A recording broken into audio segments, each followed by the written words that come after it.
Immunosuppressant agents and chemotherapy. Introduction. Immunosuppressive and chemotherapy agents are used to treat a variety of conditions, whereas immunizations are used to prevent disease. A brief review of the immune system is presented. Selected immunizations and immunosuppressive and chemotherapeutic agents, along with applicable lab tests and patient education, are discussed. Here are your objectives, and these are your reading assignments. Immune system overview. Physiology. So our immune system is a major system in our body which is really responsible for protecting our body or distinguishing anything foreign or anything that does not belong in our body. So it detects antigens. The immune system provides resistance to foreign invaders such as pathogens and foreign bodies. There are different responses involved in the immune system. So the ones that you've previously learned are your humoral response, cell-mediated, and there are mediators of inflammation. Humoral response is the response involving your B cells or B lymphocytes. So this allows for antibody production, therefore resulting in the production of immunoglobulins. Cell-mediated response, this involves the T lymphocytes. As you can recall, the T lymphocytes have different roles, so this mature in the thymus. You also have your inflammatory mediators, which are your cytokines,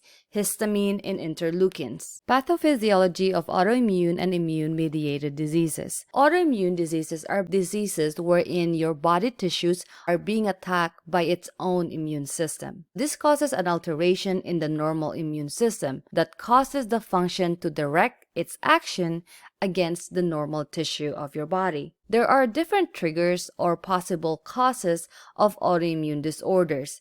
Some of them include genetic, hormones, sex hormones, antibodies, and at times environment as well as drugs. Examples of autoimmune diseases include rheumatoid arthritis and systemic lupus erythematosus or SLE. Immune-mediated disease. There are different types of immune reactions. So immune-mediated disease results when the cells of the immune system react to basically a transplanted organ tissue or drug-altered cells. Immune-mediated disease is basically an alteration in the normal immune system that causes cells to react against cells. The trigger is usually foreign cells, and an example of it is organ transplant. After organ transplant, the body can reject the organ transplant because it's detecting it as foreign. Basic principles of immunosuppressive therapy. So the purposes or uses of immunosuppressive therapy include decreasing or suppressing the normal immune system response and decreasing inflammation. Some examples of disorders or conditions where we need to suppress the immune system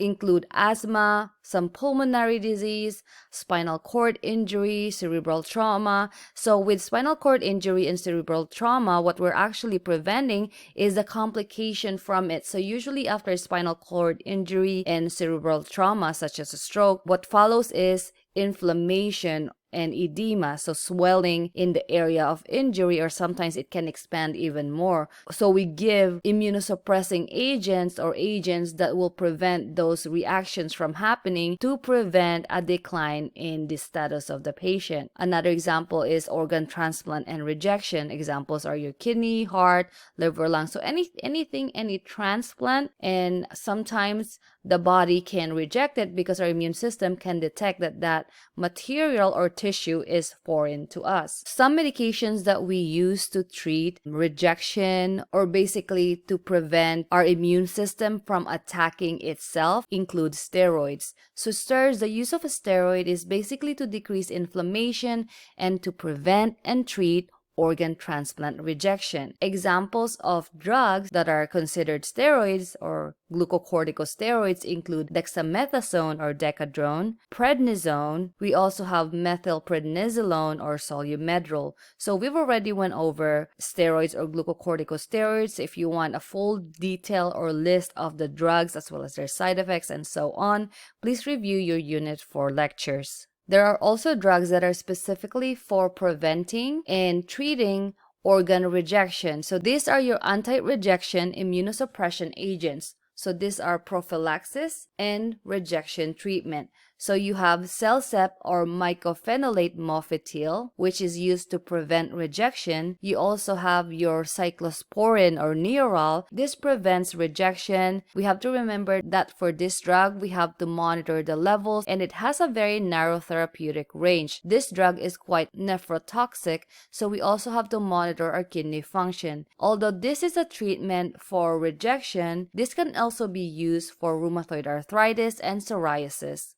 Another anti-rejection drug that we use is tacrolimus or Prograf. This is used to prevent rejection as well. A drug that's also considered an anti-rejection or immunosuppressant agent, but it's a little bit different compared to the other one because this actually treats ongoing or currently happening rejection. So this drug is called muromonab CD3. Patient education. We need to educate our patients regarding the drug that we're giving, why are we giving it, the uses, the doses, and importance of compliance. So we need to make sure that they know that those medications need to be taken as ordered or directed, and they must take it at the correct time every day in order to avoid interactions. In addition, it shouldn't be stopped without being instructed by the provider. Sometimes these medications can cause GI upset, so there are medications that they may need to take with some food. Potential interactions, so depending on which drug that we are talking about, it can have some interactions. In order to avoid possible interactions, we also need to know what kind of medications the patients are on, and that's including the over-the-counter medications in order to determine if it's still safe to continue taking the over-the-counter medication, the other prescribed medications, or even the immunosuppressive agent that we're using, because sometimes depending on what's going on with the patient, we may have other options that may be better for the patient based on all of the things that they are taking. Side effects, again, just like the interactions, there can be many different side effects and adverse effects when taking these drugs. Some medications can induce or cause hypertension. Sometimes it can cause shakiness or tremors. Because it's suppressing the immune system, there are medications that will cause oral candidiasis or fungal infection in the oral mucosa, and so they may need to be on some antifungal therapy, sometimes prophylactically or sometimes as a treatment. And also, it is very important to have a very good oral care. Infection control, and again, so since we're suppressing our immune system, our patients are going to be at a higher risk for developing infection. So we need to keep an eye on possible signs and symptoms of infection. We need to educate them of what signs and symptoms to monitor and report, as well as labs. So we need to follow their lab work, especially their white blood cells, because again, some drugs can actually lower the white blood cells. And so we also need to educate them to avoid exposure to large crowds, maybe sick individuals, and also not ingesting fresh fruits and vegetables to make sure that they are not getting any pathogens or infection from those uncooked food. We have to emphasize that because their immune system will be weakened, there is a higher risk for opportunistic infection or infection in general. They have to avoid live vaccines such as the MMR and the varicella. In addition, we also have to educate them regarding evidences or signs and symptoms of organ rejection. So that will include fever, chills, sometimes flu-like symptoms, fatigue, pain or tenderness at the transplant site, and decreased urine output, sometimes confusion. And again, it may be organ dependent depending on which organ that we are talking about. So let's say if it's a kidney transplant, then we may need to look at the kidney function. Are they urinating okay? Was there any change in urination or the color of the urine and so on?